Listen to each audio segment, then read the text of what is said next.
Hunter association के officer यहाँ पर आती है और वो ये देखकर काफी ज्यादा हैरान हो जाती है कि एक डी रैंक और एक ई रैंक हंटर को छोड़कर सभी लोग कैसे मर गए। और जिन हो के वेपन्स को देखकर इस ऑफिसर को लगता है कि पक्का जिन हो ने ही सभी मॉन्स्टर्स को मारा होगा इतने महंगे वेपन होने की वजह से। और जिनवू तो कहीं कोने में छुप गया होगा। और जिनवू को एक इमरजेंसी क्वेस्ट पूरा करने की वजह से एक नई स्किल मिल जाती है जिसका नाम होता है मर्डरस इंटेंट, जिसका यूज करके यह अपने किसी भी अपोनेंट की 50% एबिलिटी को गिरा सकता है। और मिशन कंप्लीट होने के बाद अचानक से बारिश होने लगती है और जिनवू अपने मन में कहता है शुक्र है मैंने जिन्हा को अमलाला दे दिया था। और यहाँ पर होटल के अंदर हम एक आदमी को देखते हैं और कौन है ये आदमी इसका हमें आगे के पार्ट में पता चलने वाला। और फिर उसके बाद हम जिनचुल के ऑफिस में देखते हैं जहाँ पर हंटर एसोसिएशन का एक मेंबर आकर कहता है एक्सक्यूज मी सर, जरा इस पे गौर करिएगा, ये सी रैंक डंजन के एक रेड के बारे में है और वहाँ पर एक डी रैंक और एक रैंक हंटर को छोड़कर बाकी के सभी 6 लोग मारे गए। और शायद ऐसा हो सकता है ना कि वो दोनों अपनी जान बचाकर वहाँ से भाग गए हो। डंजन्स में अक्सर ऐसा होता है। अरे नहीं सर, वो बस वहाँ से भागे ही नहीं बल्कि डंजन बॉस को भी हराया था। उनमें से एक डी रैंक वाले के पास बहुत ही महंगे इक्विपमेंट्स थे जिसकी मदद से शायद उसने बॉस को हराया होगा। अब तो बुद्धू ये सारी बातें तो मुझे क्यों बता रहा है? अरे लेकिन मेरी पूरी बात तो सुनिए बॉस, ई रैंक वाला हंटर और कोई नहीं वो जिनवू संग है जो कि उस तहखाने से बाहर निकला था। अच्छा, वो डबल डंजन को सरवाइव करने वाले लड़का। और सर मरने वालों में से एक सी रैंक का हंटर डॉन सुक भी था। ओ अच्छा, तो ये मैटर तो काफी ज्यादा सीरियस लग रहा है। अच्छा, तो मैं अब जाके समझा कि तुम ये रिपोर्ट मेरे पास क्यों लेकर आए हो। और फिर घर आते वक्त जिनवू अपने और अपनी बहन के लिए फ्राइड चिकन और बियर लेकर आता है। अरे वाह, आज कोई खास दिन है क्या? खास दिन का तो पता नहीं, लेकिन अब कुछ दिनों के लिए मैं मॉम को हॉस्पिटल का बिल और घर का खर्चा आराम से चला सकता हूँ। और फिर जिन्हा और जिनवू बैठकर पार्टी करने लगते हैं और जिन्हा जिनवू से पूछती है अच्छा, वैसे तुम्हारी आज की रेड कैसी रही? और इस बार तो तुम्हें कोई चोट भी नहीं लगती, लगता है तुम्हारी टीम काफी स्ट्रांग हो रही होगी। स्ट्रांग? हाँ, मेरी टीम काफी स्ट्रांग थी और वो इतनी स्ट्रांग थी कि मैंने किसी को भी मारते वक्त एक बार भी नहीं सोचा। और शायद अगर मैं पहले जैसा होता तो वहाँ से जरूर भाग जाता। अब मैं किसी को भी आसानी से मार सकता हूँ, चाहे वो मॉन्स्टर्स हो या फिर इंसान। अरे भाई, कहाँ खो गए? क्या सोचने लगे? नहीं नहीं, कुछ नहीं। और फिर जिनको सोचता है कि खैर कुछ भी हो, लेकिन मुझे ताकतवर बनना हुआ अपने लिए और अपनी फैमिली के लिए। और जैसे ही जिनवू बियर पीता है स्क्रीन पर एक नोटिफिकेशन आती है कि उसके शरीर में एक जहरीला पदार्थ मिला है। और फिर जिनवू का शरीर डिटॉक्सिफाई हो जाता है और जिनवू को समझ नहीं आता कि अभी हुआ क्या। और फिर जिनवू सभी बियर्स को अपने रूम में लेकर जाता है और पीने लगता है, लेकिन सिस्टम अल्कोहल को डिटॉक्सिफाई कर देता है और जिनवू को बिल्कुल भी नशा नहीं होता। और तभी स्क्रीन पर नोटिफिकेशन आती है द ग्रेट स्पेल कास्टर कांडियारो ने आपको लंबी उम्र का वरदान दिया है और ये जिनवू के डबल डंजन वाले मिशन का रिवॉर्ड होता है। और फिर कुछ देर सोने के बाद जिन्हा उसे आकर बताती है भाई, एक जिन्हो नाम का आपसे बात करना चाहता है।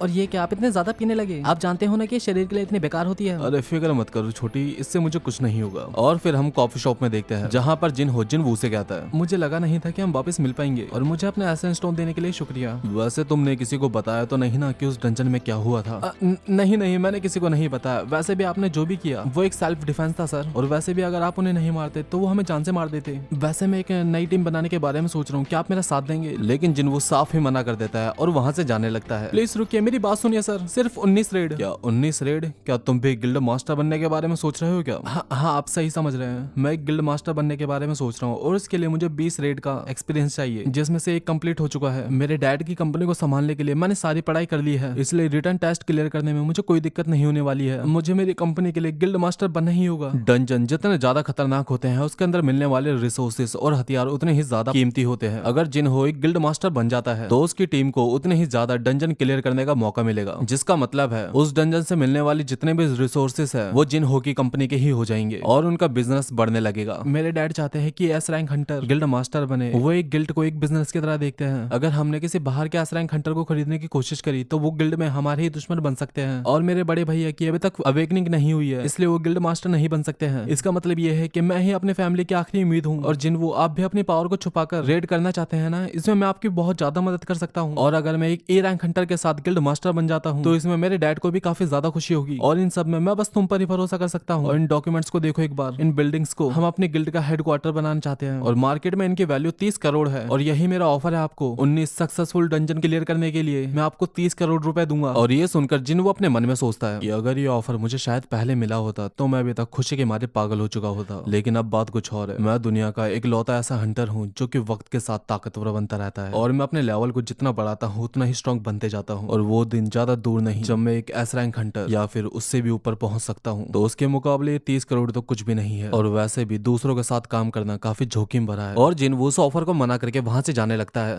मेरी बात सुनिए, अगर आप मेरे साथ काम करोगे तो ये आपका राज ही रहेगा। और ये सुनकर जिन हो को घूरने लगता है, और जिन हो काफी ज्यादा डर जाता है, और फिर जिन वो वहां से चले जाता है। और यहाँ पर एस रैंक हंटर डॉनसुक अपने भाई की मौत के बारे में सुनकर पागल होने लगता है और उस डंजन के डॉक्यूमेंट्स को मंगाने लगता है। लॉरा, अगर मैं दूसरी कंट्री में जाकर किसी को मार दूं तो क्या होगा? सर, अगर उस कंट्री में हंटर्स को लेकर स्पेशल लोग तैयार किए गए हैं तो आपको जेल भी हो सकती है या फिर कोर्ट में आपकी सुनवाई भी हो सकती है। लेकिन अगर आपको जेल होती है तो आप कुछ ना कुछ करके अपने आप को जेल से बाहर निकलवा सकते हैं। अच्छा ठीक है, मेरे जाने की तैयारी करो। लेकिन सर, अगर अभी आप ऐसा करते हो तो इससे आपका बिजनेस खराब हो जाएगा, क्योंकि कुछ महीने के लिए आपका शेड्यूल फिक्स है। अगर आपको जाना ही है तो आप कुछ महीने के बाद जा सकते हैं। अच्छा ठीक है, अगर ऐसा है तो मैं कुछ महीने इंतजार कर लेता हूँ। डी रैंक हंटर जिन हो और ई रैंक हंटर संग जिन वू, अब तुम नहीं बचने वाले।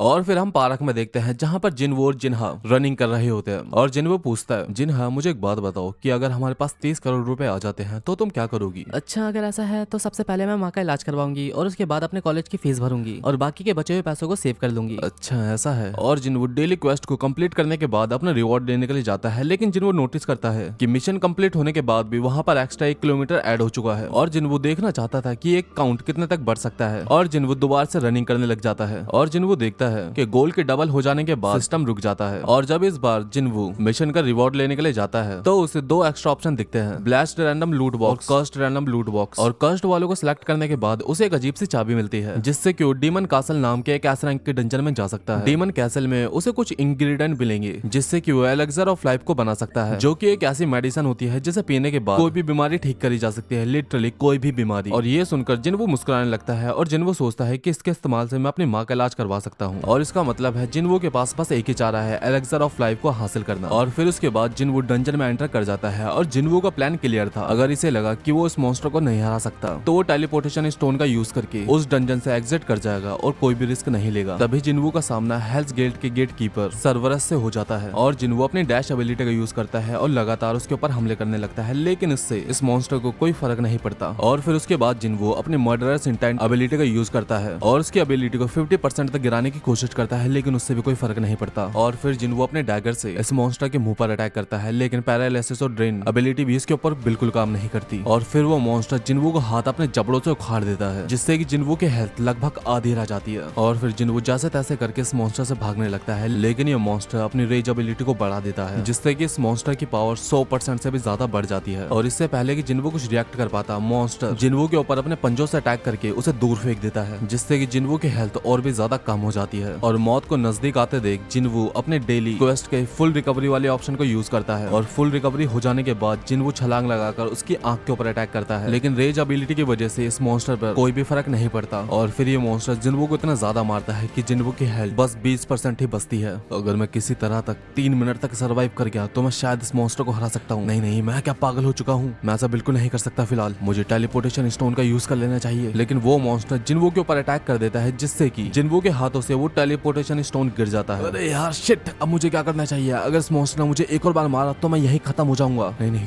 कोई तो रास्ता होगा इसे हराने का, कोई तो रास्ता होगा। अरे हाँ, मेरे पास तो स्टोर भी है ना, हीलिंग पोशन। अच्छा हाँ, ये भी काम आ सकता है। एक काम करता हूँ, 3 खरीद लेता हूँ। 300 का एक है। कजाका का जहर। अच्छा एक काम करता हूँ, इसे ट्राई कर लेता हूँ। और जहर पीते ही जिनवो की स्ट्रेंथ 20% तक बढ़ जाती है, लेकिन जहर पीने के बाद जिनवो की मसल पर जो डैमेज होने वाला था वो डैमेज इसे नहीं होता, क्योंकि उस डबल डंजन वाले मिशन की वजह से इसकी बॉडी जहर को डिटॉक्सिफाई कर देती है। और फिर बोतल गिरने की आवाज को सुनकर उस मॉन्स्टर को जिनवो की लोकेशन पता चल जाती है और जिनवो के ऊपर अटैक कर देता है, लेकिन कसाका के जहर पीने की वजह से जिनवो की स्किन हार्ड हो जाती है और जिनवो को ज्यादा फर्क नहीं पड़ता। और अब 3 मिनट पूरे होने के बाद इस मॉन्स्टर की रेज एबिलिटी खत्म हो जाती है और जिनवो के अटैक का असर इसके ऊपर होना दिखने लगता है और जिनवो इसका फायदा उठाता है और लगातार इसकी आंखों पर अटैक करने लगता है, लेकिन वो मॉन्स्टर जिनवो को अपने जबड़ों के बीच में दबा लेता है और अब जिनवो की हेल्थ बस 3% ही बची थी। और फिर उसके बाद जिनवो अपनी पूरी ताकत लगाकर एक फाइनल अटैक करता है और उस मॉन्स्टर की आंखों को फोड़ देता है। और इतनी मेहनत करने के बाद जिनवो फाइनली इस मॉन्स्टर को किल कर देता है। और फिर स्क्रीन पर नोटिफिकेशन आती है कि कांग्रेचुलेशंस, आपने हेल्स गेट कीपर सर्वरस को हरा दिया है, और जिससे कि जिनवो का लेवल भी अब हो जाता है और अब जिनवो को डीमन कैसल की डोर की मिल जाती है। और उसी के साथ जिनवो की एजिलिटी और परसेप्शन 20% भी बढ़ जाती है। और इसके साथ जिनवो को एलेक्सर ऑफ लाइफ बनाने का फॉर्मूला भी मिल जाता है, लेकिन इस पोस्टर को बनाने के लिए जिनवो को 3 और आइटम्स चाहिए होंगे, जो कि जिनवो को डीमन कैसल में ही मिलेंगे। लेकिन अगर अभी मैं डीमन कैसल में गया तो पक्का ही मारा जाऊंगा, लेकिन मैं यहाँ पर पक्का वापस आऊंगा और ये मेरा वादा है। तो गाइस यही थी आज की वीडियो। आई होप आपको वीडियो पसंद आएगी। तो इस वीडियो का टारगेट रखते हैं 2 लाइक्स। हाँ, क्योंकि एक तो मैं अपने चैनल से कर ही लूंगा। तो मिलते हैं नेक्स्ट वीडियो में, तब तक के लिए सभी को दत्ते बाय।